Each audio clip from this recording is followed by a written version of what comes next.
Jaron Boots Ennis versus Chukhadzhian number 2 is happening. Now, who's going to win this fight? Well, before we talk about who's going to win this fight, let's take a look at their latest performances, in which Jaron Boots Ennis fought Roman Villa, in which both started off great, into Jaron Boots Ennis rocked Roman Villa in round 6. Guard against. Oh, clubbing, chopping right hand. Jaron Boots Ennis then rocked him again in round 7. That hurt. Oh, but that left uppercut hurt him. Jaron Boots Ennis then knocked him out in round 10.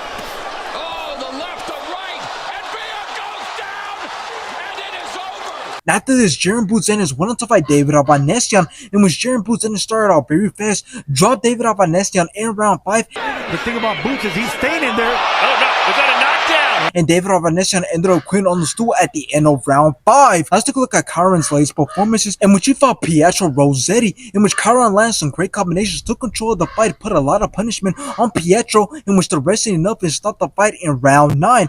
Now after this, Karan went on to fight Harry Scarf, in which both went back and forth, both landed some great shots, but Karan outlanded Harry Scarf and he ended up taking it by decision. Now, this fight is a pretty good fight for Jaron Ennis, but it's also not the best fight if you want to see Jaron Ennis face a real challenge, because we've already seen this fight as it happened last year, in which we've seen Jaron Ennis completely dominate Karan throughout the whole entire fight, which is why every single judge had him winning every single round, in which obviously Jaron Ennis took the win by unanimous decision. But in that fight, we did see that Karan had some good moments of his own, as he was able to counter and land some clean shots on Jaron Ennis, but it still wasn't enough because Jaron Ennis was in complete control of that whole entire fight. So that's why I say that it's not the best fight to make, since we already seen this fight and the first fight wasn't even a close fight. So now how's this fight going to play out? Is Jaron Ennis going to once again outperform and outbox Karen and take the win, or will Karen show that he has improved ever since the first fight, since he did go on to fight 3 times in which he stopped 2 of those opponents? While though there is hope that Karen can once again put up a fight against Jaron Ennis, I don't believe that much is going to change from their first fight, as I don't believe that Karen has improved enough to beat Jaron Ennis, considering that Jaron Ennis has managed to stop his last 2 opponents. So I do believe that we will see complete domination from Jaron Ennis,